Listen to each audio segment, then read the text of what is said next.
Científicas de la Asociación Mexicana de Médicos de Formación. Quería darles la bienvenida a este Congreso de Preparación a la Investigación Científica, COPIC.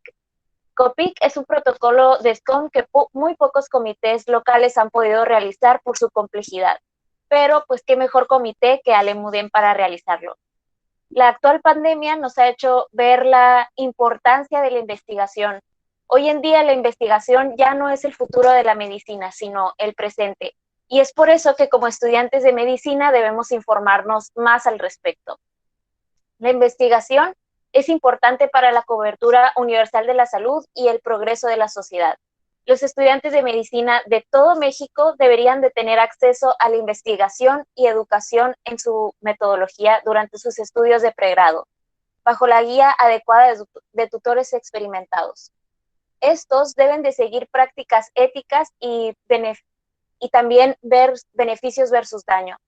Medicina basada en evidencia, comprender y ser capaz de emplear metodologías de investigación, capacidades para leer e interpretar hallazgos de investigación y artículos científicos, así como desarrollar un pensamiento creativo y escritura académica.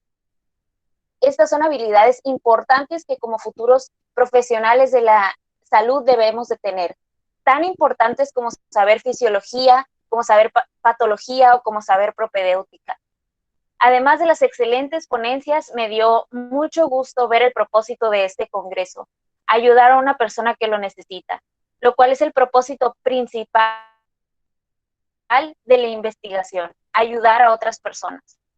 Investigamos para cambiar la realidad que nos rodea y que nos duele, para dar mejores condiciones de salud a las personas, para dar mejores tratamientos y mejores diagnósticos también.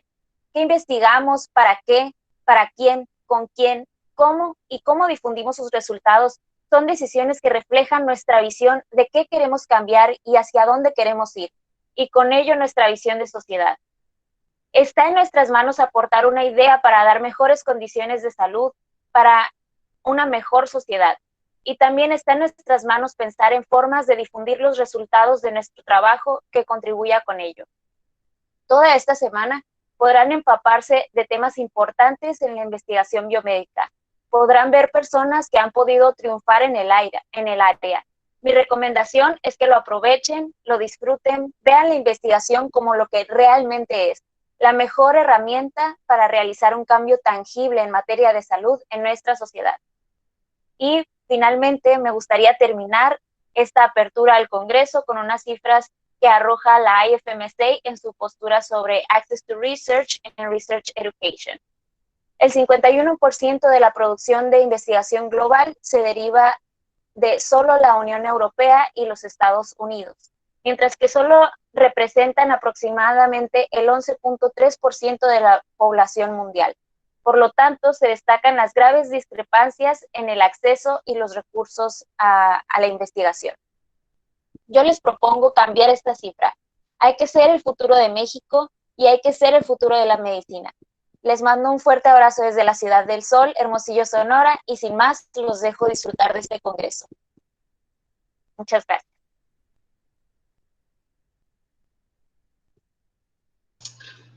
Muchísimas gracias, Suset, por muy bella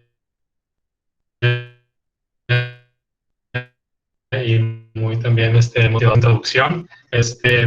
Ahorita vamos a ver poco tiempo porque un poco más de personas y como vieron en la pantalla, ahorita a las 7 en punto empezamos con la conferencia de Diego Carrión. Entonces, pues para los que son de AMED, pues ya saben la importancia que tiene la investigación en nuestra carrera, en nuestra formación y también en la parte de hacer investigación en la AMED, ¿no? Es una parte que se le ha dado mucha importancia y especialmente en esta gestión de SCOM, me da mucho gusto también que se impulse esa idea y que a final de cuentas pues nos contagie a los comités locales de querer hacer actividades como esta. Entonces, pues, de nuevo, muchas gracias por este excelente y muy bello mensaje de bienvenida. Muchas gracias por invitarme. Sí.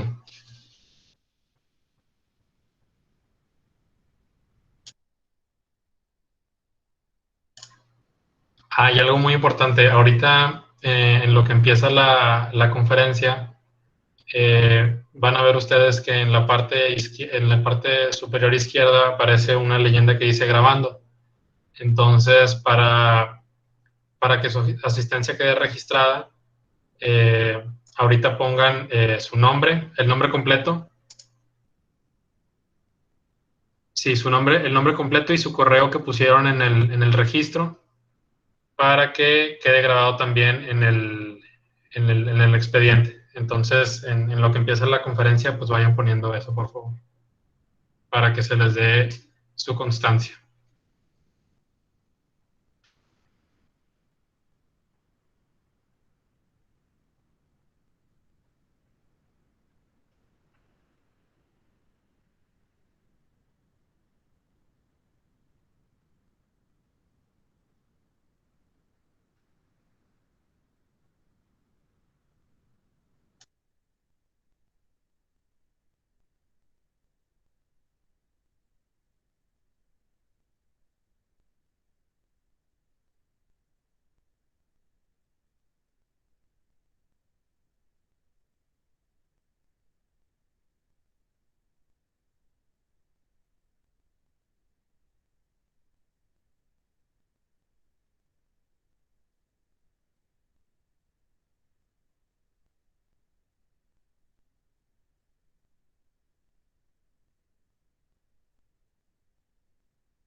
Bueno, entonces ahorita en un minutito ya comenzamos.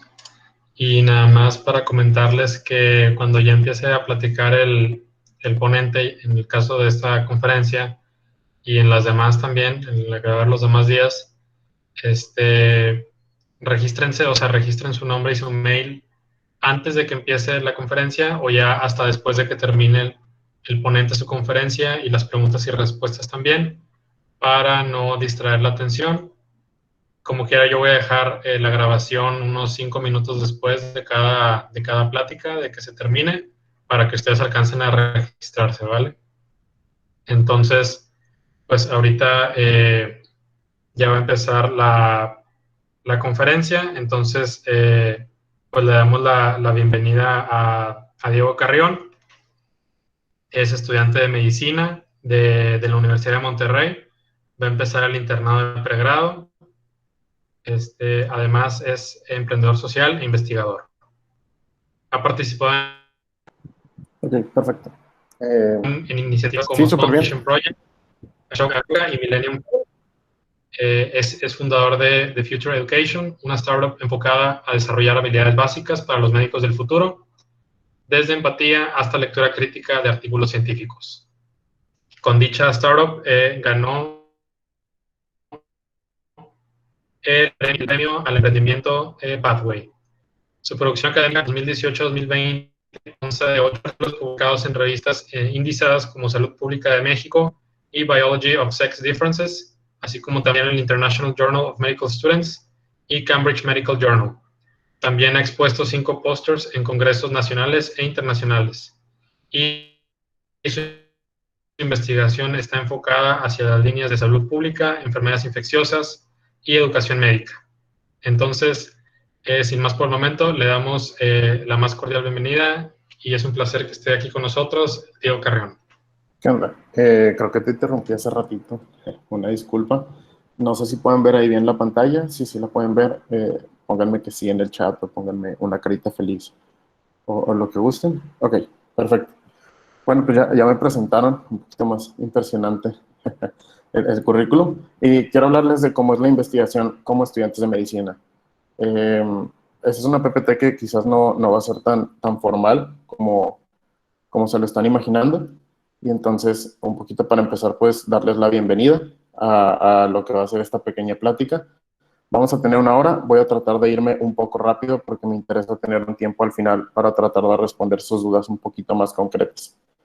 Entonces, primero, ¿cómo van a estar las reglas del juego? Traten de apagar sus micrófonos. Recuerden que no apagarlos ahorita es como darle reply all en los grupos de WhatsApp en esta época. Usen el chat, cualquier cosa los voy a estar leyendo. Si me dejan de escuchar, si se traba la pantalla, si tienen cualquier duda, eso sí nada más, guárdenmela para el final. Y prendan su cámara. Estamos en medio de una pandemia, no hemos visto a mucha gente los que seguimos en cuarentena, entonces siempre es agradable poder ver, a estar hablándole a rostros y no estarles hablando a pequeñas fotos o pequeños recuadros negros. Ya con esto, me gustaría empezar un poquito como con quién soy y literalmente pues me gusta un poco esta idea de definirme con 3 palabras. Soy un estudiante de medicina, soy un investigador o estoy en proceso de serlo y estoy en proceso de ser un emprendedor social. Entonces, ¿quién soy? Porque estoy aquí dándoles esta plática. ¿Qué he hecho en cuanto a la producción académica? Yo empecé a publicar en el 2018. A la fecha tengo 5 artículos publicados en revistas indexadas, entre ellas, como dijeron, Salud Pública de México, Biology of Sex Differences. Tengo 3 artículos en revistas estudiantiles, como son la International Journal of Medical Students y el Cambridge Medicine Journal. Y he tenido la oportunidad de presentar pósters en congresos, como lo son el Congreso de la Academia Nacional de Medicina o el Congreso Latinoamericano de Parasitología. También me gusta ser un emprendedor social. Trabajo con un proyecto que se llama Social Bond Innovation Project, en el que hemos dado varios talleres, hemos sido conferencistas en el Link Monterrey, que es la conferencia de congreso de emprendimiento más grande de Latinoamérica. Y tengo Future Education, que pues hemos ganado algunos premios y que nos dedicamos a toda esta onda de cómo ayudamos a mejorar la calidad en la educación médica y cómo hacemos que vayan aprendiendo estas pequeñas habilidades que no necesariamente nos da la escuela, pero al final son importantes cuando salimos al mundo real.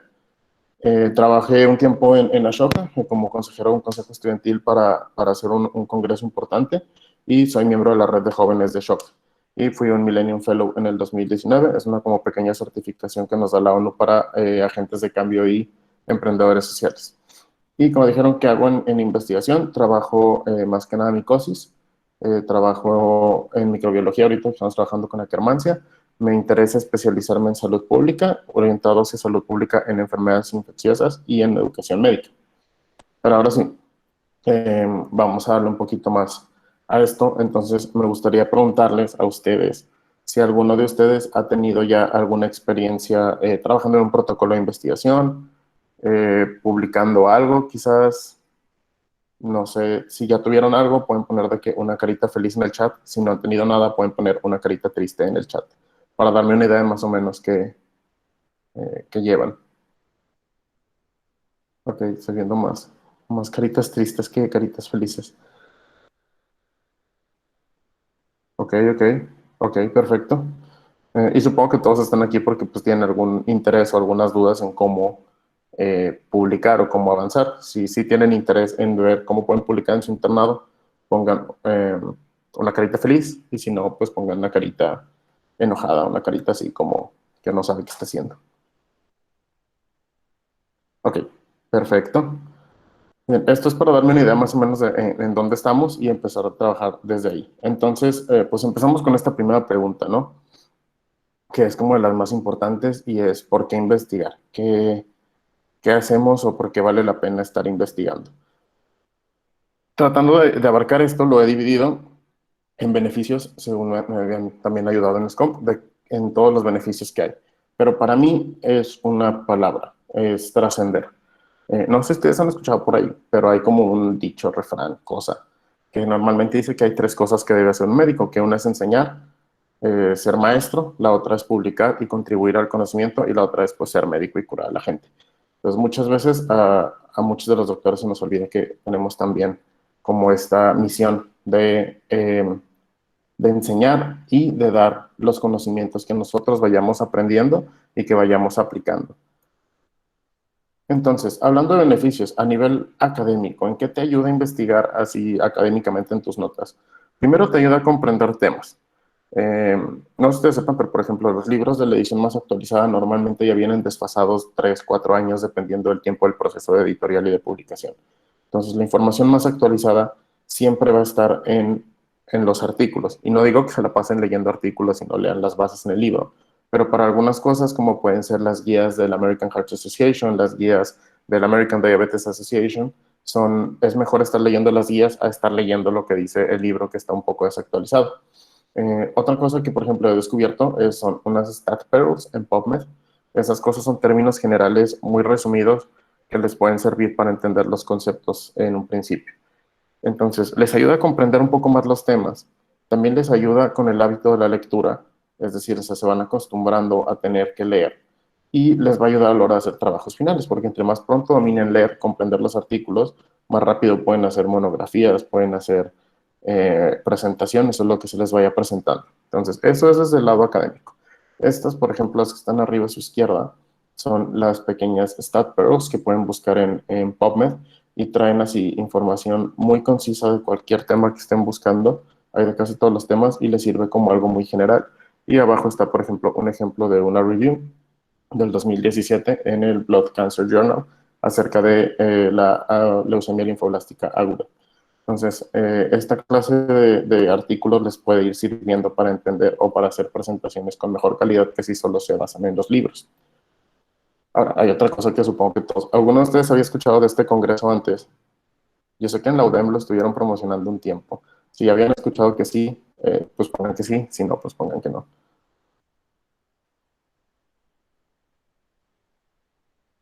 Creo que entonces ya no les tocó, pero hubo un tiempillo en el que en la UDEM la estuvieron promocionando. Era un congreso para puros universitarios de medicina en Cancún, y entonces obviamente cuando pensamos en congresos, pues pensamos en esto, ¿no?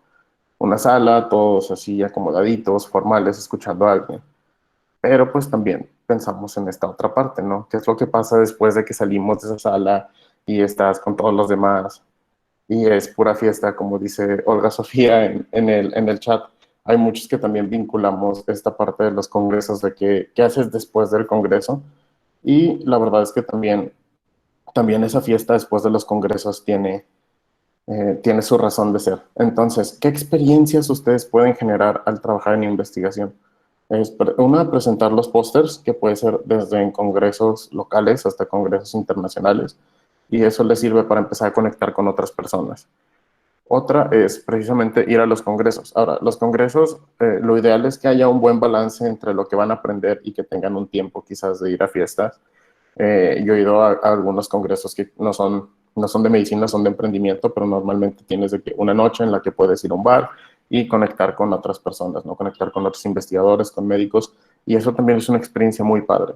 Y premios, no sé si ustedes sabían, pero hay premios que les pueden permitir a ustedes ganar pues, dinero en efectivo por sus investigaciones, como el sexto encuentro de jóvenes investigadores en Nuevo León el año pasado, y este otro premio que se llama Jóvenes Investigadores. Estos encuentros de jóvenes investigadores hay en varios estados, entonces ustedes pueden ir checando y ahí tienes la oportunidad de que te den un premio, dependiendo de si tu investigación pasa o no las características de un jurado.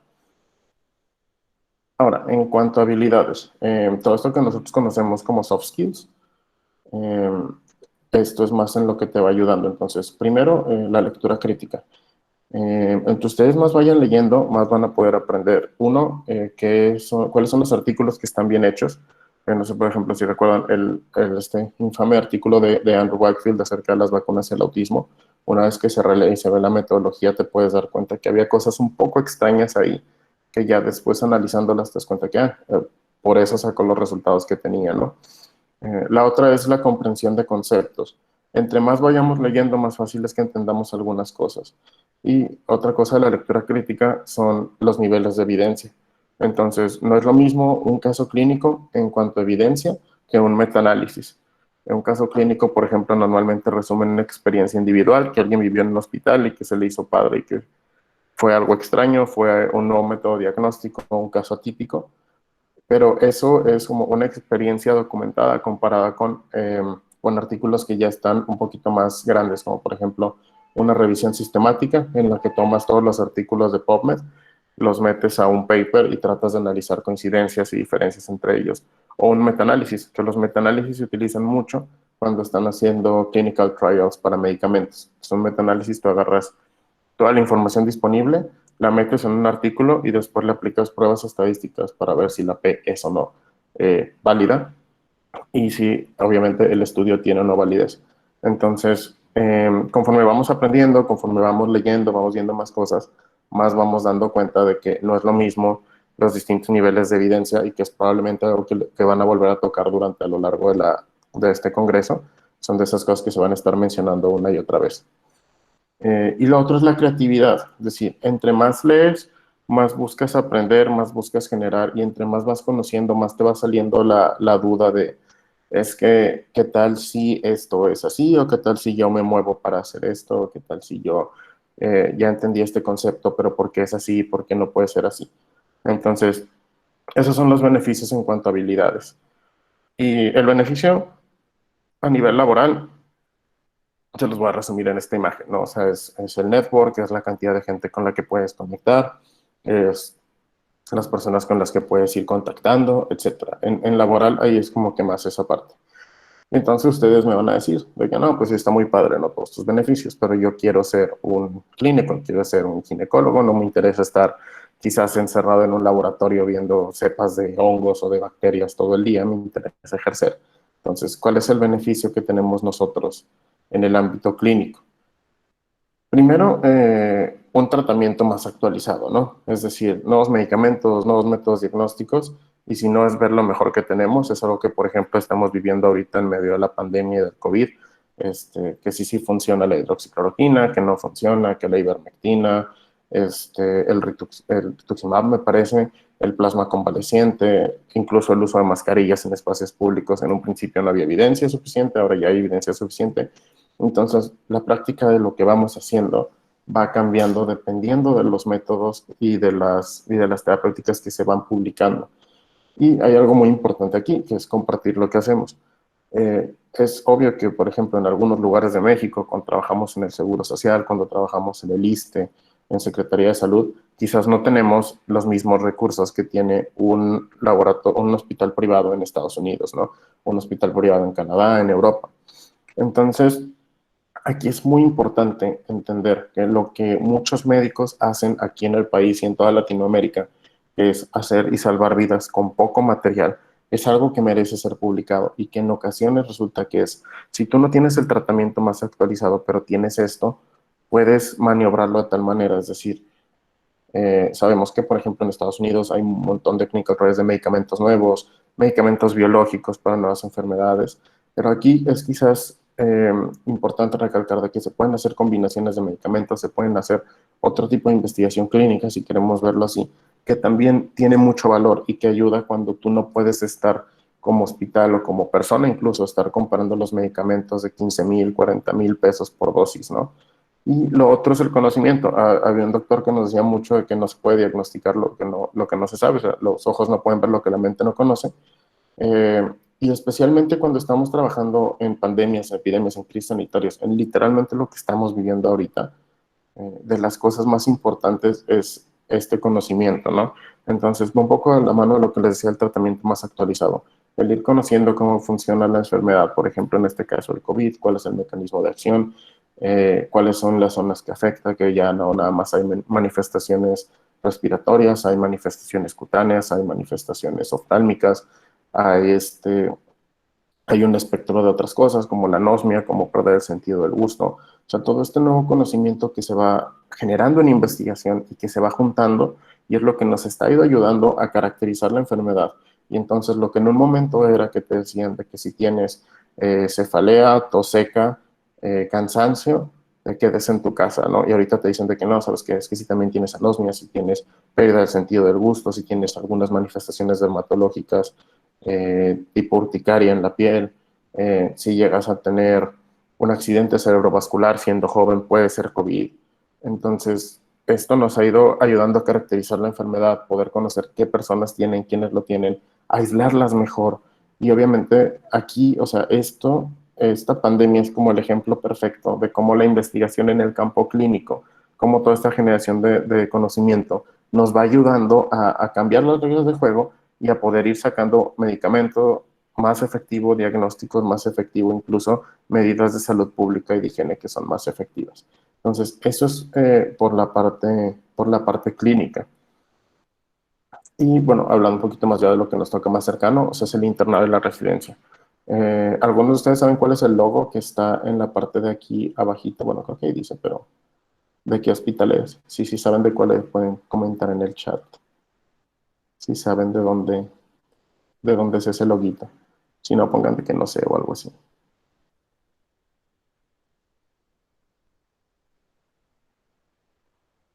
Muy bien, ¿quién lo dijo?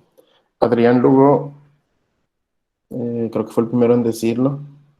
Y después Olga y vicepresidencia de la MUDEM.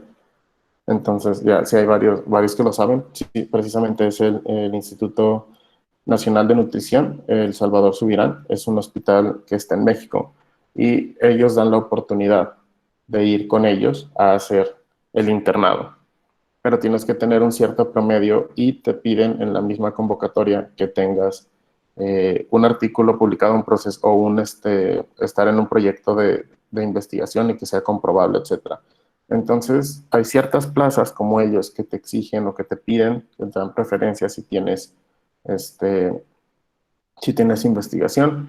Otra es, que creo que no puse por acá, es el servicio social, que también se puede hacer en investigación y también te dan preferencia si es un protocolo que tú ya llevas de que un año o medio año trabajando con un mentor en tu universidad, tienes preferencia. Entonces, por ejemplo, para hacer el servicio social de investigación, me parece que es un promedio arriba de 85 y te dicen de que tienes que hacer una entrevista, presentar un protocolo y van dando preferencia dependiendo de la experiencia que tengas. Otra es, algunas plazas están buscando como que publiques durante el internado, pero pues aprender a publicar durante el internado con guardias de 24 horas, de 36 horas, a veces muriendo con los pendientes, es muchísimo más complicado así ya traes tú la idea antes. Y aun con las guardias y todo, hay muchos hospitales que te dicen de que necesitamos que para cuando acabes el internado hayas publicado, aunque sea un caso clínico, pero que hayas publicado algo, lo que sea. Entonces, son cositas de que te van a ir estresando si no tienes idea de dónde empezar, si no sabes dónde buscar, si no sabes ni siquiera cómo empezar a darle un título, etcétera. Y la otra es la tesis. Para salir de la residencia se necesita una tesis y hay, créanme, muchos residentes que en el momento de la tesis no tienen idea de cómo llevar a cabo una investigación, no saben dónde buscar la información, no saben mucho al respecto de cómo irlo armando. Entonces ahora imagínate que pues ya eres R5 y tienes que estar corriendo con tu asesor de que ahora cómo le hago para buscar esta información, ahora cómo le hago para acomodar las referencias en formato APA y cómo le doy todo el formato que la revista me pide Harvard, etcétera, cosillas así. Entonces, al final es algo que también les va a dejar a la hora en la que busquen hacer su internado, a la hora en la que busquen hacer su residencia, y que en un punto los va a dejar, si aprenden eso ahorita que están, de que, como dijeron aquí en el chat, de que no sé, estoy chiquito, si ahorita que están chiquitos todavía de que podemos agarrar y aprender esto, nos va a servir mucho para quitarnos encima toda esta carga a la hora de estar en el internado, sin comer y con guardias y demás. Y un poquito del éxito en las métricas, ¿no? Realmente no hay mucha investigación acerca de qué tanto importa o no importa el impacto de la investigación en estudiantes de pregrado. No hay papers como tal. Hay algunas investigaciones de qué tanto importa, por ejemplo, si alguno de ustedes quiere irse a Estados Unidos, la investigación tiene un peso. Entonces ustedes pueden checar. Hay ciertos documentos que te dicen de cuánto importa que hagas investigación a la hora de irte a aplicar en Estados Unidos a hacer una residencia. Ahora, en habilidades, lo que sí dicen es que hay una experiencia como esa que no solo tienes el conocimiento, sino el aguante y las habilidades más desarrolladas comparado con personas que no han hecho investigación antes. Todo esto está tomado en otros países. Este estudio me parece que es de Reino Unido, entonces comparaban de que estudiantes que ya estaban por egresar contra los que, o de residencia contra los que no. Y hay otro que mencionaba las mejores métricas, es decir, estudiantes que entre más pronto iniciaron, es que tienen mejores métricas a la hora de estar en especialidad, incluso haciendo maestría y doctorado. Entonces, ¿cuál es como lo que queremos de que cerrar en esta parte del éxito en las métricas?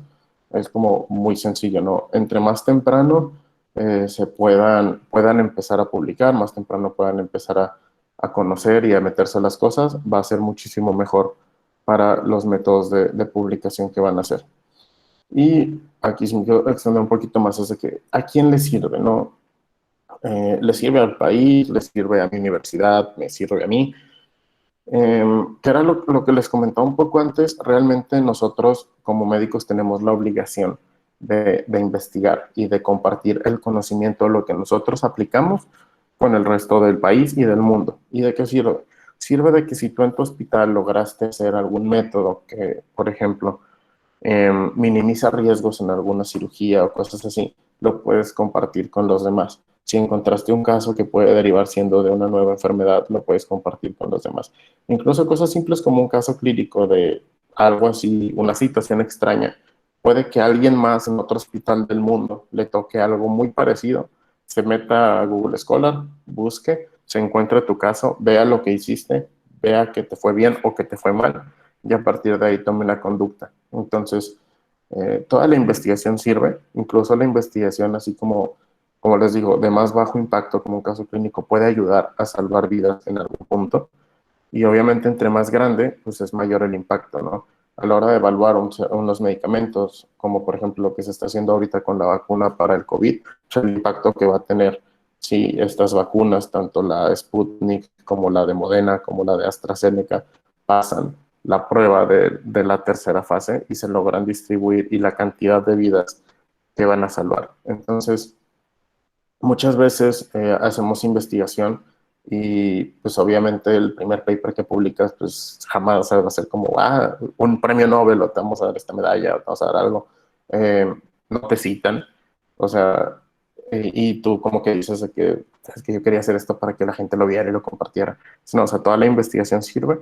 En discusiones que he tenido con amigos y con colegas que investigamos, hemos llegado a la conclusión de que no existe investigación mala, sea, no crean tampoco que si se les ocurren de que preguntas así de investigación raras, no digan de que, ay, es que la pregunta está bien tonta. No, métete a ver si alguien lo ha hecho. Te vas a encontrar a veces que son cosas que ya se han hecho y que tu pregunta que tú en tu cabeza creías tonta, no es tan tonta como tú esperabas. Entonces, la investigación siempre le va a servir a alguien. O sea, les va a servir a ustedes como su crecimiento personal, les va a servir a su universidad también, porque al final hay métricas de las universidades de cuántos estudiantes participan en la producción científica o cuántos estudiantes trabajan con los profesores. Les va a servir a sus profesores porque créanme que en el tiempo que he trabajado con algunos de mis mentores, siempre es una ayuda enorme el tener a alguien más que te esté ayudando. Y así como yo trabajo mis proyectos, yo tengo compañeros que me ayudan, pues precisamente porque siempre es una alivio de tener a alguien que te esté ayudando. Les va a servir a su país, uno nunca sabe con lo que puede encontrar. Hay millones de hallazgos que han sido accidentales al respecto. Estás haciendo algo, se te cae un líquido encima de otra cosa y de repente tienes un nuevo método diagnóstico. Ya no pasa así como antes tanto, pero uno nunca sabe realmente lo que puede llegar a encontrar cuando estamos trabajando estas cosas. Entonces, una de esas, la cosa que hagan le puede servir al mundo entero. Entonces, tengan siempre como esto en mente a la hora de pensar de que siempre a alguien le va a servir lo que estén haciendo. Y ahora ya quiero pasar como, después de toda esa bibliografía, a una parte como más chill y más de, no tanto de la experiencia, sino lo que pueden esperar a la hora de meterse a la investigación. Y como dice esta cosa rosa que me encanta poner en las presentaciones, la vida está llena de obstáculos, ¿no? Y a la hora de enfrentarse a la investigación, también va a haber un par de obstáculos. Y aquí solo quiero tocar dos, porque creo que son de los más importantes. Y el primero es este, ¿no? El primer punto es que los van a rechazar. O sea, el paper que quieras te van a rechazar. De hecho, hay una imagen que encontré hace poco que no la alcanzo a poner, pero el paper en el que Krebs explicaba el ciclo de Krebs fue en su momento rechazado por la revista Nature porque creían que no tenía importancia, ¿no? Cuando Eloise Alzheimer por primera vez de que se paró a explicar el caso, eh, nadie le aplaudió y nadie hizo preguntas después. O sea, fue, lo presentó, dijo, ¿hay alguna duda? Nadie alzó la mano y el vato se fue a sentar a su banquito de que sin nada más que hacer. Entonces, tengan en cuenta que los papers siguen todo un proceso editorial. O sea, y los pueden rechazar en distintas fases. O sea, el hecho de que el editor acepte tu paper no significa que se va a publicar. El hecho de que el revisor acepte tu paper, ahí sí ya es casi seguro que se va a publicar. Pero pueden pasar muchas cosas. Entonces, tengan en cuenta eso. Y, por ejemplo, como vivencia mía, este es un pequeño collage de emails donde me mandan al diablo mis artículos, ¿no? Y me dicen de que, oye, está muy padre, pero no nos interesa. Oye, está muy padre, pero no tiene nada que ver. Estos son 5, yo creo que tengo como 20, o sea, háganse la idea de que los rechazos a veces no es porque su trabajo sea malo, o sea, es porque quizás no estás mandándolo al journal indicado, quizás te equivocaste en alguna parte de la metodología. Entonces, aquí, por ejemplo, me han rechazado, en el Journal de Salud Pública de México, donde ya tuve oportunidad de publicar, me han rechazado otros artículos, en journals de alto factor de impacto, de bajo factor de impacto. O sea, es una de las cosas que me gustaría que tuvieran en mente. Y la otra es que toma tiempo. Entonces, cuando nosotros nos metemos quizás a los perfiles de Scholar, de ResearchGate, de nuestros profesores, te das cuenta que tienen una publicación cada 2 meses, una publicación cada 3 meses, o algunos doctores que tienen muchísimas publicaciones hacen hasta 2 publicaciones por mes. Entonces, a veces nos vamos con esta idea que dices de que, pues está rápido, ¿no? O sea, si este vato está pues, publicando 3, 4 artículos por mes, evidentemente el proceso está bien. No, o sea, los procesos editoriales pueden ser tan rápidos o tan largos como no tiene idea. Un paper me lo rechazaron así total en 9 horas, o sea, es decir, lo envié de que a las 10 de la mañana, a las 7 de la noche ya tenía en mi correo que me decía gracias, pero no. Así de rápido puede ser, pero también puede ser tan largo como esto. Este es un paper que mandé yo a un journal de educación médica que mandé desde el 22 de diciembre. Estamos en enero, febrero, marzo, abril, mayo, junio, julio, agosto. Ya va para 8 meses y nadie me ha dicho nada. No me han dicho si les interesa, si no les interesa, si lo quieren, si no lo quieren. Está ahí parado, feliz, yo creo, no sé. Y entonces los procesos, les digo, puede ser tan rápido como un rechazo o incluso una aceptación de un enviar a revisor en 9 horas, o tan tardado como esto, son 8 meses. He trabajado con mentores que han tenido el paper en stand-by por un año o por 2 años, o que te están mandando correcciones cada 2 semanas y te la llevas así 4 o 6 meses, ¿no? Entonces tengan en cuenta también que aunque tenemos esta perspectiva de que publican mucho, publican muy rápido, en realidad toma su tiempo y hay que ir con esta idea de que el paper que empiecen a trabajar o la investigación que empiecen en este semestre quizás no se va a publicar hasta dentro de un año, ¿no? Como experiencia personal, estuve tratando de hacer una revisión de una parasitosis hace un año. Empecé en el 2018, la terminé a finales del 2018. La mandé, me la rechazaron, luego la dejé en stand-by y cuando la quise retomar el año pasado me di cuenta que tenía que hacer otra vez una recolección de información de los últimos 2 años porque no los había incluido, y entonces dije luego lo hago y lo fui dejando, y entonces ahorita tengo que hacer una recolección de información de los últimos 3 años, ¿no? Entonces, en general yo llevo con esa investigación desde hace 3 años y yo espero que se pueda terminar en este año ya por fin.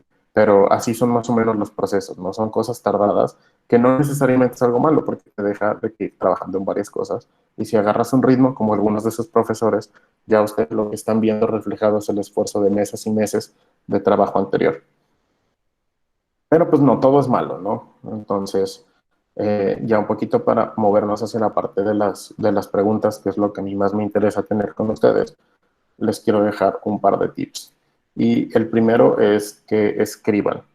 Uno de los procesos más difíciles de la publicación científica, o a lo que menos estamos acostumbrados, es a cómo escribimos un artículo científico. Si los han leído, por ejemplo, en inglés, se dan cuenta de que utilizan muchísimo la voz pasiva. No sabemos por qué. Algunos investigadores dicen que no tendría por qué ser así, simplemente es como una mala costumbre médica, pero a veces cuando los escribes en voz activa te los regresan porque no están escritos como los demás, ¿no? Entonces, siempre es buena idea escribir. Yo de todos los papers que he hecho, o sea, la verdad es que he escrito muchos más, pero simplemente como un ejercicio de cómo me gustaría escribir, cómo me gustaría abordar estas cosas.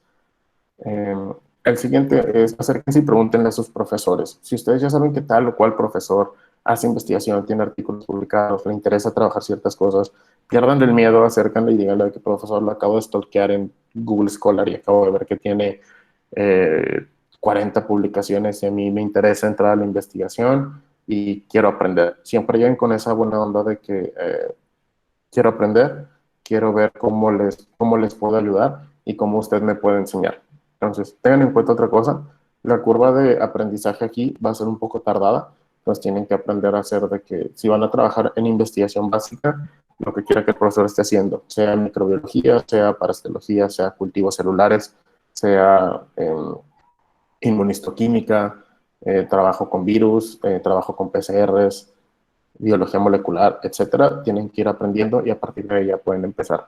Siempre acérquense, pregúntenle, la mayoría, como les dije al principio, la mayoría de los profesores agradecen el tener a alguien que les ayude, porque pues, imagínense, algunos tienen de que la práctica médica en la privada y luego publican en la mañana y luego van a dar clases y luego necesitan publicar para mantener el SNI, entonces toda la ayuda es bienvenida, ¿no? En algunas de las universidades quizás tengan alumnos de maestría o de doctorado con los que se puedan apoyar para realizar investigación.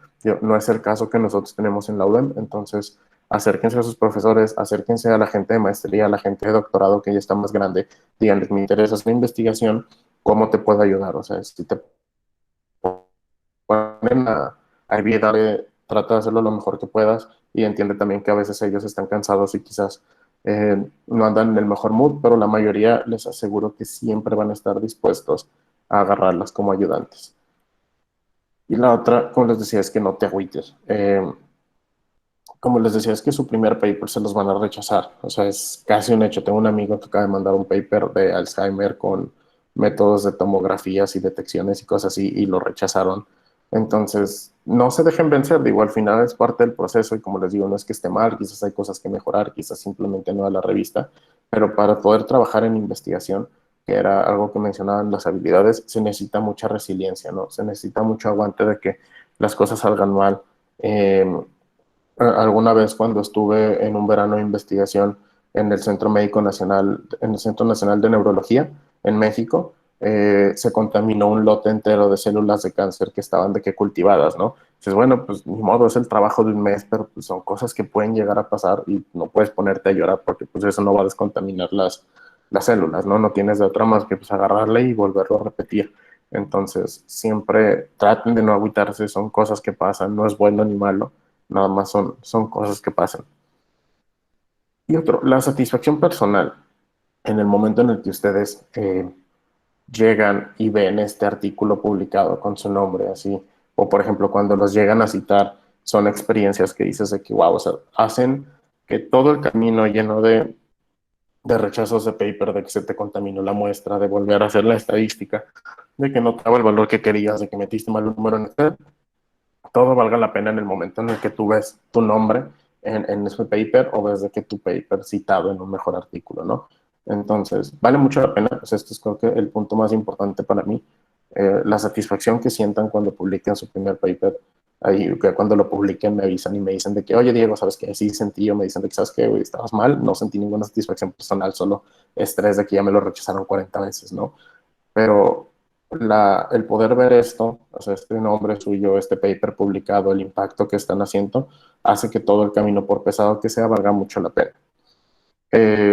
Vamos a saltar, o bueno, no me lo voy a saltar. Alguien diga un color en el chat, quien quiera. Ok, ganó, a ver, ya, esperen, alguien dijo, ok, José Cristóbal dijo rojo. Muy bien, entonces, como está esta costumbre que como somos juntas virtuales, todos van y se toman una foto así bonitas en su cámara, les voy a pedir que vayan alrededor de su casa y también para que se muevan tantito y dejen de estar todos aquí hechos bola. Vayan a su casa, agarren la primera cosa de color roja que tengan y pónganla de aquí frente de la cámara. A mí me la pusieron relativamente fácil porque tengo una vela al lado.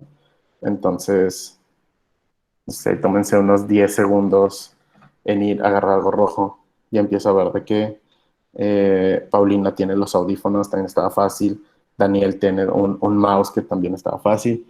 María Fernanda tiene algo que parece un sobre. Sofía fue por una pluma. Alguien, Roberta, puso un cuadro. Víctor su funda, una USB, una manzana. Muy bien, eso es listo. Yo tenía de que una cosa de Dr. Pepper porque es lo que estaba tomando hace rato. Sobres y demás. Entonces, la verdad no tengo idea de cómo se le hace aquí para que aparezcan todos. No sé, Alejandro, si tú tengas chance de vernos a todos así con las cámaras de todos. Sí, nada más se ven poquitas, como unas 8. Pero es cuando quitas la presentación ya se ve todo en cuadrícula. Ah, bueno, entonces déjala quito y ahorita la vuelvo a poner, porque ya para cerrar. A ver, ¿ya se ven más? Sí, Sí. ahí al lado de presentar, donde dice presentar ahora hay 3 puntitos a la derecha, y hasta Ajá. arriba viene el diseño. Ok, ok. Y ahí le puedo dar de que... Cambiar diseño, y luego cuadrícula. Bueno, mosaico viene. Es un poco más complicado de lo que creía. Ya parezco profesores de esos que tienen 4 doctorados y no saben prender un proyecto. Pero bueno, entonces, si quieres de que apoyarnos, puedes apoyarnos a tomar la foto, Alejandro. Ahí vamos. Porque yo no puedo con esta cosa, así un poco mal. Pero no, Una, hay que ser el doctor Pepper, me van a demandar por derechos o algo. una, dos, tres. Estamos. Súper. Al rato me la pasas para subirla a las redes sociales del proyecto que tengo, que ahorita les voy a platicar un poquito más. Y ahora sí me voy a volver a la presentación. Mm, ok, no sé por qué me estoy haciendo esto, pero bueno. Dice que mi pantalla no se puede compartir. Te lo acomodamos. Ok, volviendo a la presentación ahora sí, después de este breve lapso para que se movieran, se activaran, o si alguien se estaba durmiendo y aunque sea como que empezó a ver a todo el mundo poner cosas rojas y agarró algo rojo aunque no sabía ni por qué. Eh, ya se ve otra vez. Me gustaría llegar a esta parte. Hasta el momento, ¿tienen alguna duda al respecto?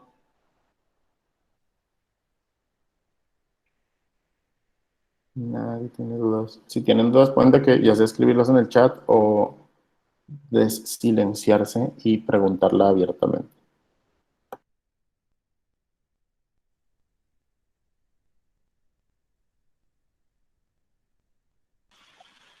Me gustaría preguntar con respecto a qué tan bueno o qué tan viable sería publicar en una revista estudiantil. Me refiero a, por ejemplo, hay una que es la Ciencia e Investigación Médica Estudiantil Latinoamericana, CIMEL, que, o al menos yo he escuchado que es para estudiantes de pregrado que les gusta realizar la investigación y para publicar, que está en Latindex y que nos ayuda a formar un poco nuestra experiencia como en la investigación. Pero me gustaría saber qué tan bueno es publicar o no en revistas de este tipo, por favor. Ok, súper. Gracias por tu pregunta, Daniel. De hecho, creo que es uno de los temas que van a estar tocando durante todo este congreso. Pues mañana hay un panel con algunos de los editores, etcétera. Las revistas, hay algunas cosas importantes, ¿no? En primera es que obviamente una revista estudiantil no va a tener el mismo impacto que tendría si ustedes publicaran una revista, no quiero decir indexada o peer-reviewed, pero o sea, una revista ya grande, si quieren verlo así. Pero desde mi punto de vista, hay gente que, hay algunos artículos que dicen que es malo, hay algunos artículos que dicen que es muy bueno. Desde mi punto de vista, es una excelente oportunidad que tienen ustedes porque el proceso editorial de una revista estudiantil sigue siendo tan estricto o más que un journal normal, ¿no? Simplemente el hecho de que sean estudiantes, pues no es tan relevante. O sea, ustedes saben de que a la hora en la que tú publicas, a veces hay estudios a ciego y a doble ciego. Entonces, de que quien está revisando la cosa no sabe que eres un estudiante, pero muchas veces el editor sí sabe que eres un estudiante. Entonces, a veces es raro, no me ha pasado, pero supongo que ven un poco con recelo de que estés trabajando, por ejemplo, tú solo un proyecto. Y obviamente los journals estudiantiles están como más abiertos a esto, ¿no? Journals estudiantiles, me parece que hay alrededor de 60, 50, no estoy muy seguro, de hecho ando trabajando en un artículo de eso porque creo que es de las cosas que más interesa saber y hay bastantitos. Eh, ¿Cuál es la recomendación? Si es su primer acercamiento con la investigación, sí, o sea, está súper recomendado, como dijo Daniel, hay journals en inglés, hay journals en español, entonces si no se sienten como todavía con la confianza de estar escribiendo cosas en inglés, pueden empezar a escribirlas en español y mandarlos como a que no me acuerdo es el CIMEL. Hay uno en Chile que se llama Revista NACEM. En inglés está el British Medical Students, pero el British Medical Journal, pero en la edición de Students, Salud Pública, pero es Harvard Public Health.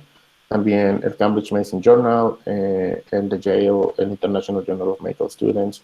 O sea, hay bastantes, es cosa de estar buscando. Nada más, ojo, hay algunos que no les van a permitir publicar si no son del país de ese journal, como es el caso, me parece que el Students de Nueva Zelanda o el Trinity, que es uno en Irlanda y que no te permite publicar si no es de Irlanda. Va a haber otros, como el British Medical Journal for Students, que les va a pedir que primero manden una idea de lo que quieren publicar y a partir de ahí les dicen si me interesa o no me interesa. Y va a haber otros que te van a exigir que lleves tú como un adulto responsable, ¿no? Es decir, que haya un mentor que firme contigo que supo lo que estabas haciendo, hay otros que no te lo piden. Todo eso lo pueden checar en las instrucciones para los autores en cada uno de los journals. Pero ahora sí que cerrando esa pregunta, sí, vale mucho la pena. Como un primer acercamiento vale mucho la pena para que entiendan el proceso editorial, para que vean cómo funcionan las cosas y tengan la idea de que se los pueden rechazar, se los pueden aceptar. Si se los aceptan, son un poco más amigables en cómo explicarles de que cómo tienen que hacer las revisiones, cómo tienen que hablar con los reviewers, todo eso. Vale mucho la pena. Gracias. ¿Alguien tiene alguna otra pregunta? Sofía Lozano pregunta, un consejo para iniciar una propuesta de investigación. Uf, primero es que te guste. Lo que quiera que vayas a investigar o hacer proceso de investigación es que te guste, ¿no? Entonces,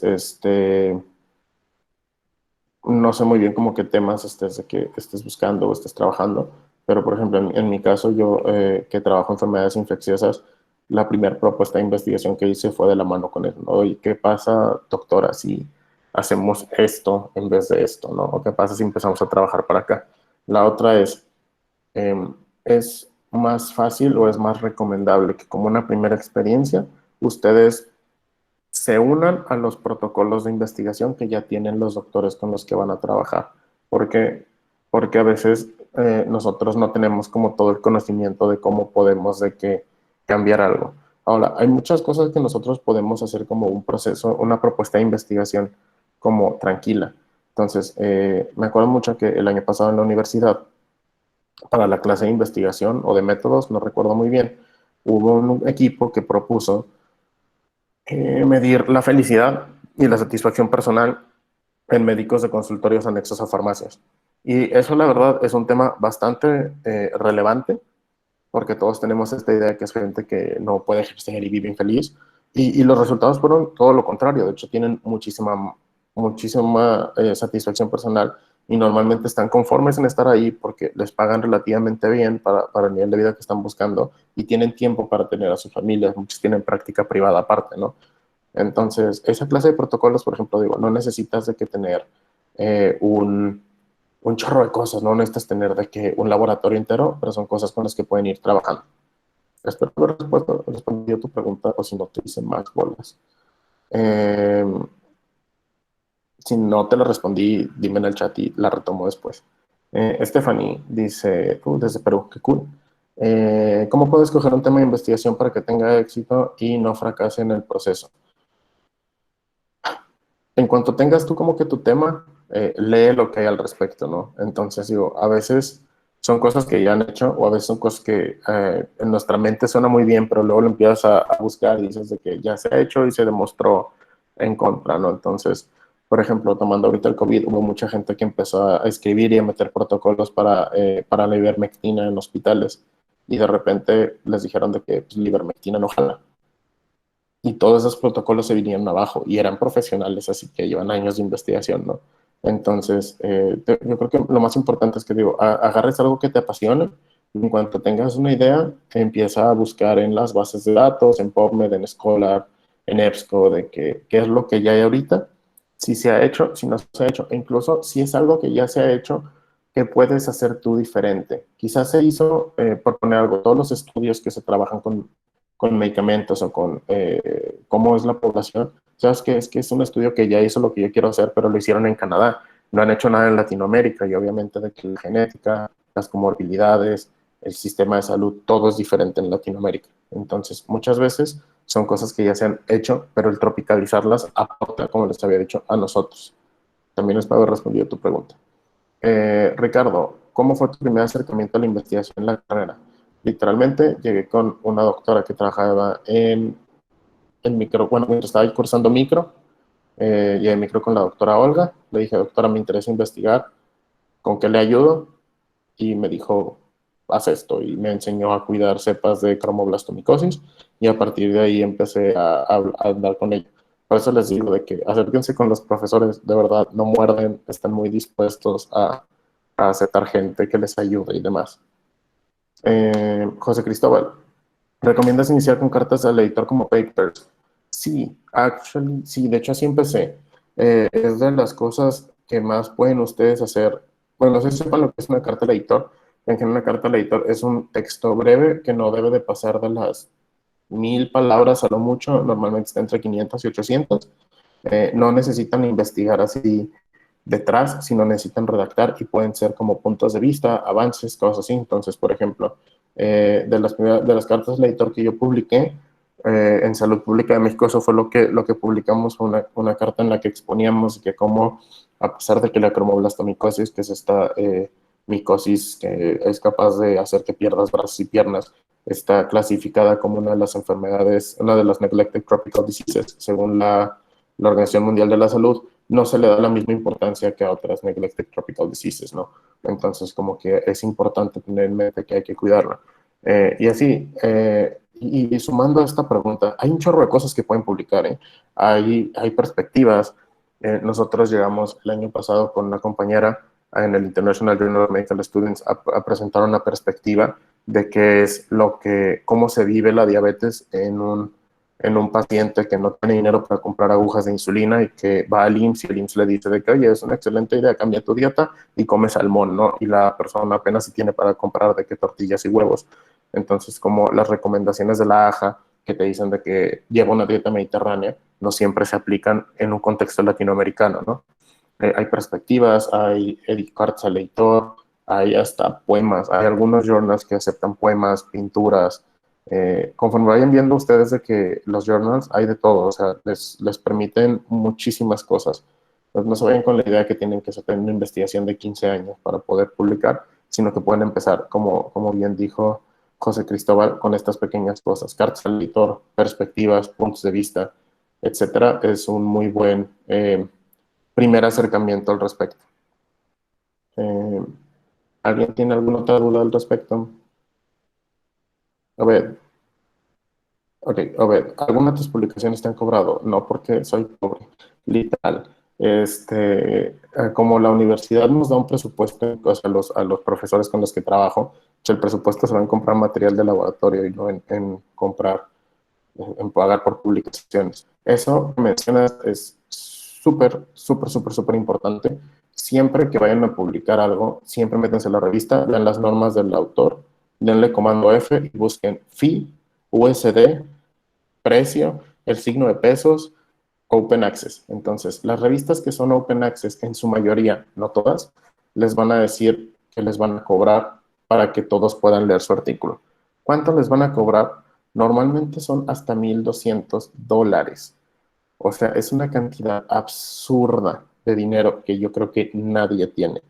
Entonces, siempre chequenlo, váyanlo viendo y tómenlo en cuenta. Sí, te dice, o sea, pueden ser carísimas. Les digo, control F, busquen esas palabras clave y con eso les debería de poder como más o menos ayudar a saber si cobran y cuánto cobran. Conozco a profesores en la UDEM que debido a la importancia en investigación, a veces sí se busca que sean Open Access y si han pagado. Hay revistas que cobran, te digo, hasta 30,000 pesos por artículo. Entonces, mucho ojo. Mucho ojo, ¿por qué?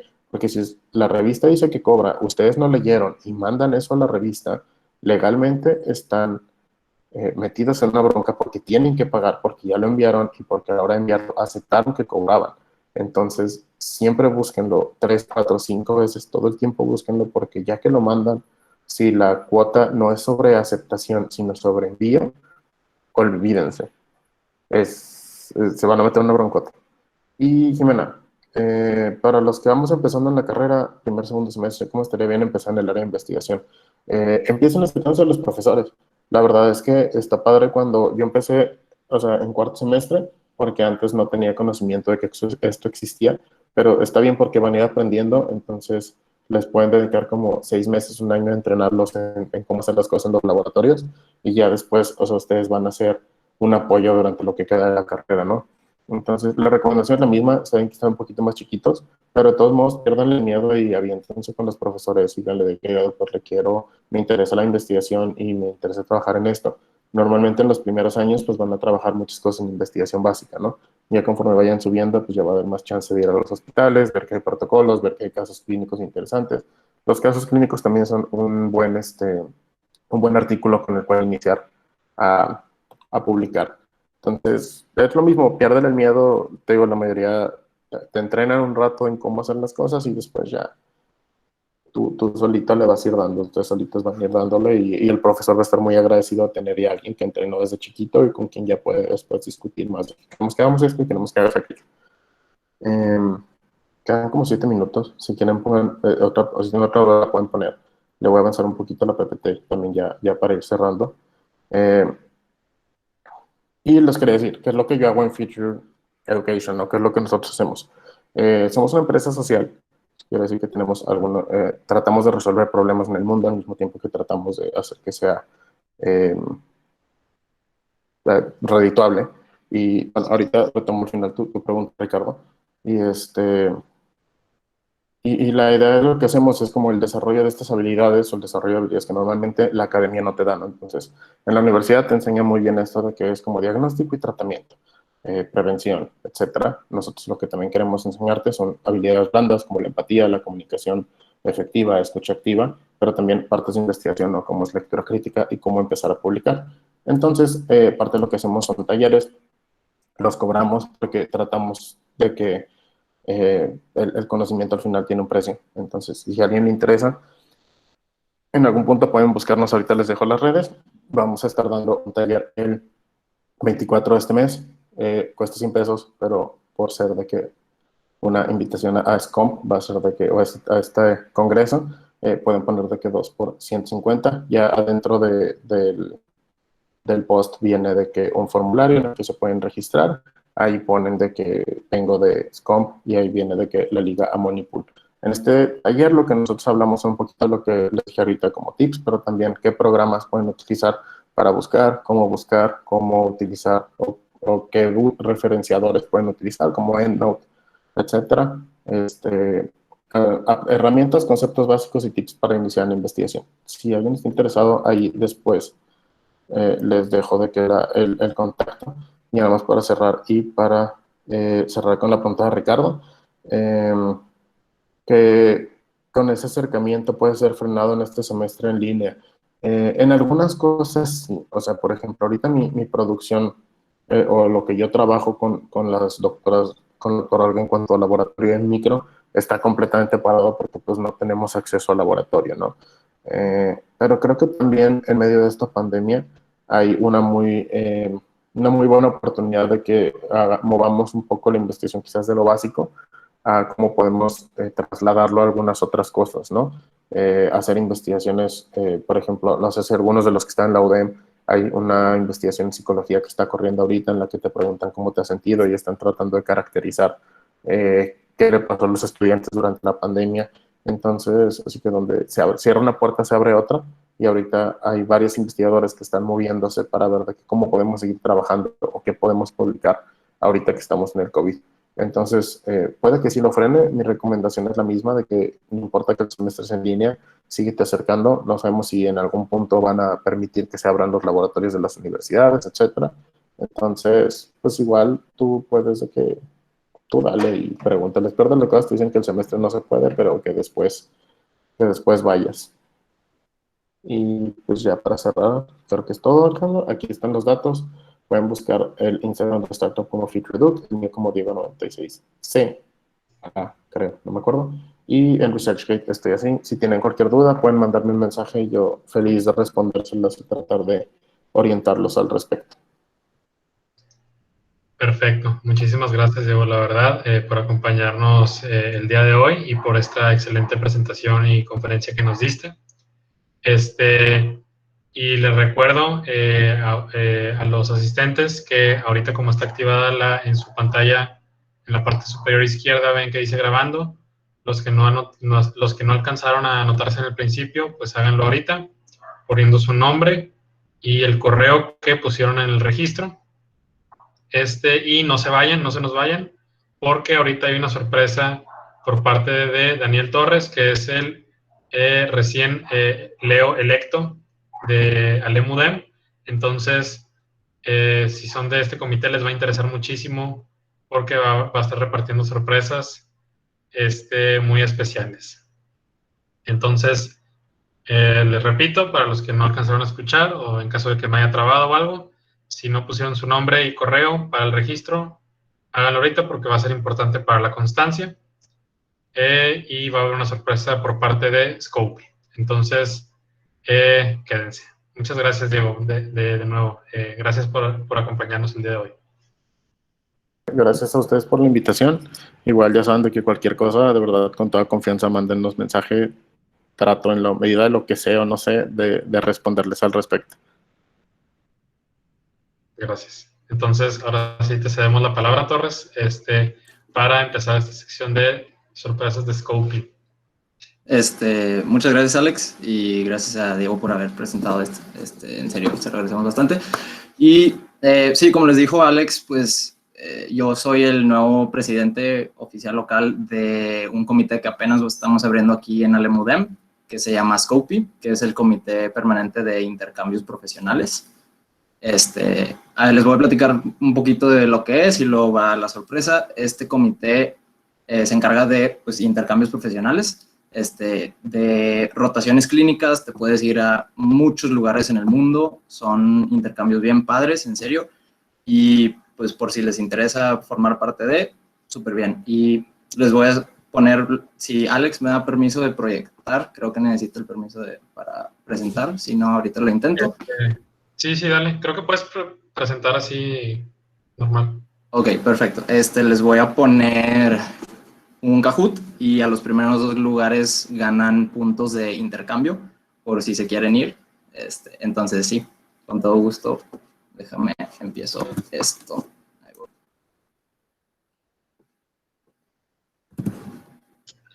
Sí, la verdad es que está bien interesante. Imagínense, así como estamos nosotros ahorita en rotaciones en la clínica del IMSS, en la del ISSSTE, en el Christus, en el que estés, pero es como estar en el semestre, pero haciéndolo en Suiza, en España, en Alemania, en otro país, pues. Entonces, se cuenta con experiencia internacional y pues eso al final puede contar para tu desempeño académico, cum laude, summa cum laude y todos los cum laudes que hay.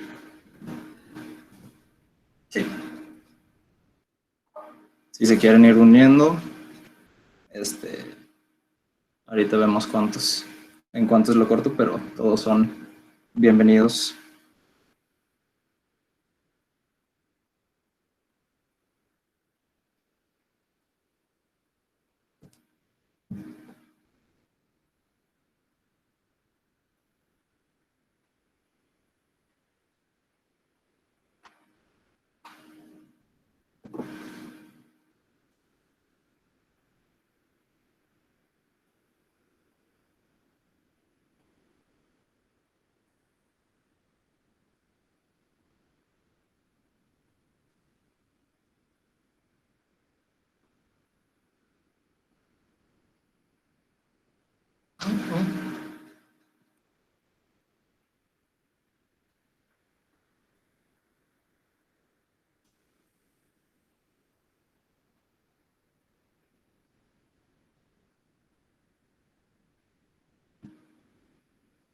Ok, creo que así lo voy a dejar por ahora. Pues como quiera, les voy a poner el pin en el... Si se quieren unir, son bienvenidos. Y por mientras aprovecho también para decirles que estas sorpresas de Scopy también van a estar el miércoles 19 y el martes 25. Entonces, para que después de esas conferencias se queden pendientes, porque también va a haber más sorpresas por parte de Scopy. Claro que sí. Bueno, vamos a empezar. Espero que sí se cargue porque los Kahoots a veces se traban en este tipo de cosas.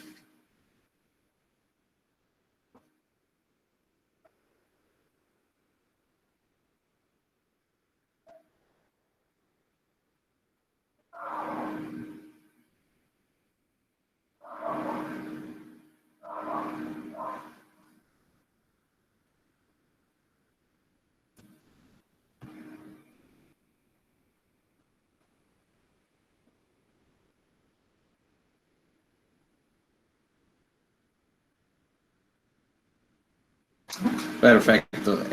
Sí, Scopy se fundó en 1951 a nivel internacional de la IFMSA y de hecho fue uno de los primeros comités permanentes en abrirse en el IFMSA. Entonces, sí, fue en 1951. Muy bien, Carla y Marco y Augusto, Isaac y Jorge. Uno, por alguna razón, pero sí, bien.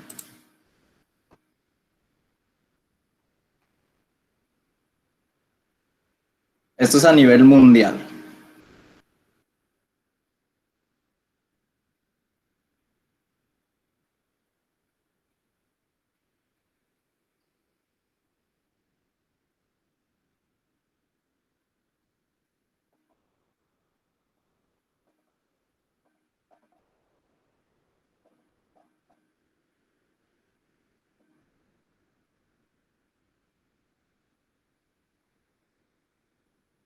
13,000, sí, aproximadamente 13,000 estudiantes o más de 13,000 estudiantes a nivel mundial se van de intercambio en todos los comités de todo el mundo que existen, de Scopy, y sí, entonces se van de intercambio a diferentes países que ofrecen esto.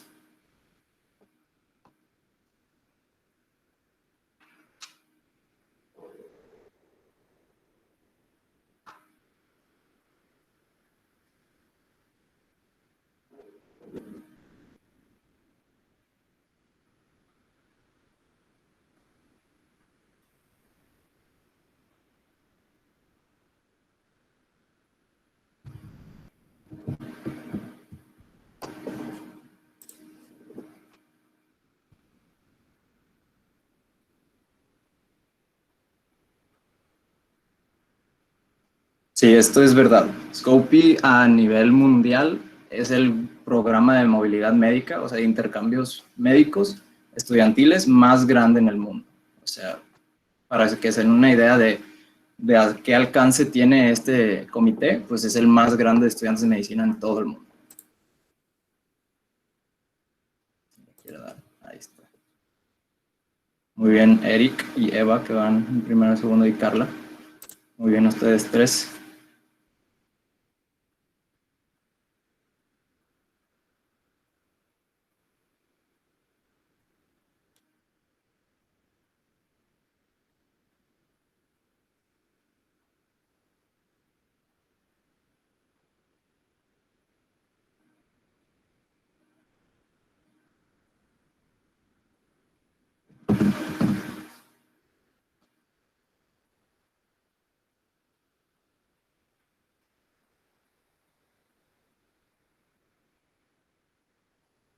Sí, Scopy cuenta con más de 450 contratos con más de 50 países en todo el mundo y con todo esto pues se pueden ir de intercambio a cualquiera de esos 50, más o menos 50, un poquito más de 50 países en todo el mundo y a distintas universidades dentro de ese país. Entonces tenemos un poquito más de 450 contratos a nivel mundial.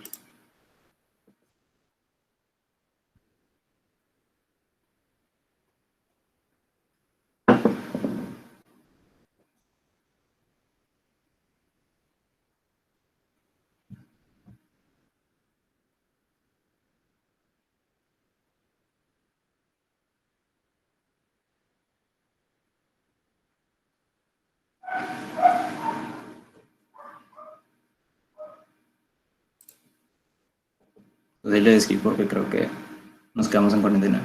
Sí, esto es muy cierto. Scopy México moviliza más de 900 estudiantes mexicanos y extranjeros al año, o sea, más de 900 estudiantes al año entran y salen de nuestro país para los intercambios.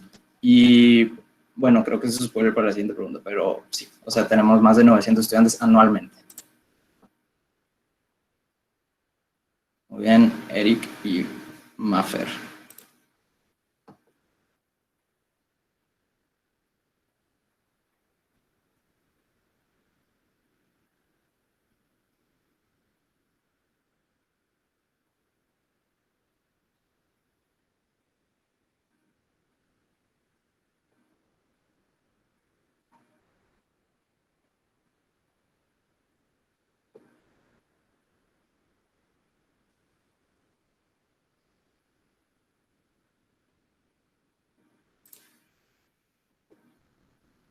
Esto también es cierto.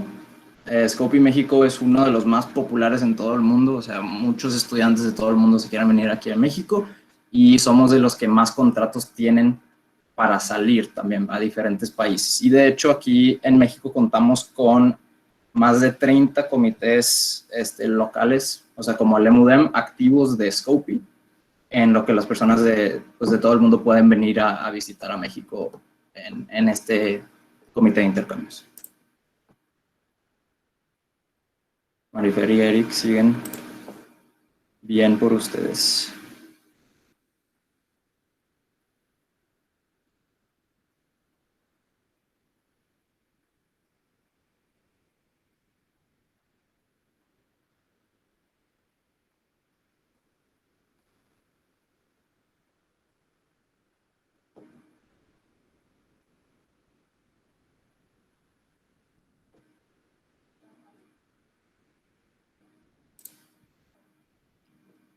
Sí, nuestro directorio nacional, o sea, en todo México tenemos un poquito más de 60 hospitales públicos y privados a los que pueden asistir con diferentes rotaciones clínicas, casi que de todo lo que ustedes pueden imaginar, de medicina interna, de anestesiología, de traumatología, de todo eso.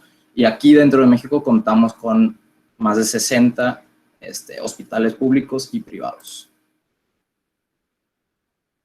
Denis va en segundo. Bien, Denis, muy bien.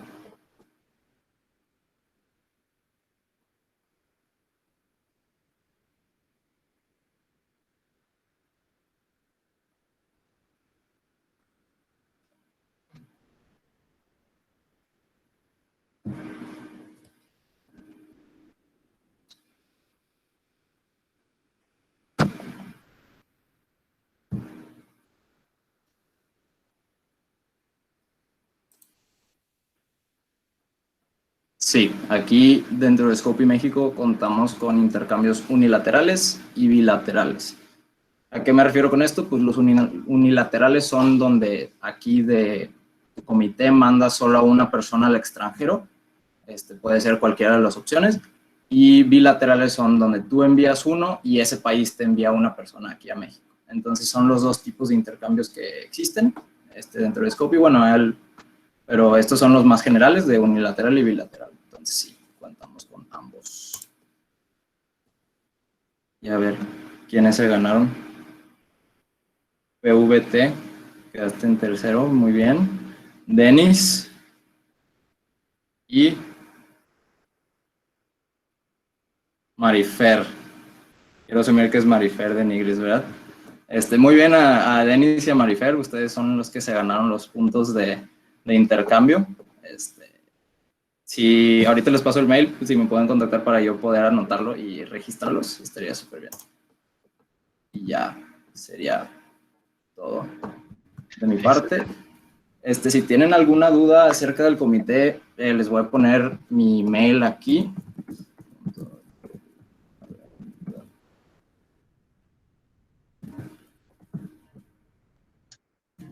Y con todo gusto me pueden mandar un mail si tienen alguna duda, si quieren saber un poco más. Les prometo que les contesto dentro de 24 horas. Siento que me voy a arrepentir por decir eso, pero les aseguro que dentro de 24 horas les contesto. Y muchísimas gracias a Alex por darme la oportunidad de presentarlo y a ustedes por participar en esto. Y ya. Muchísimas gracias, Torres, la verdad, por estas sorpresas. Y como les digo, estén pendientes porque después de las conferencias de este miércoles 19 y del martes 25 también va a estar otra vez aquí con nosotros para estas sorpresas. Entonces, pues no se pierdan esta oportunidad de ganar Scory Points, Exchange Points. Y pues, perdón, la costumbre. Exchange Points. Entonces,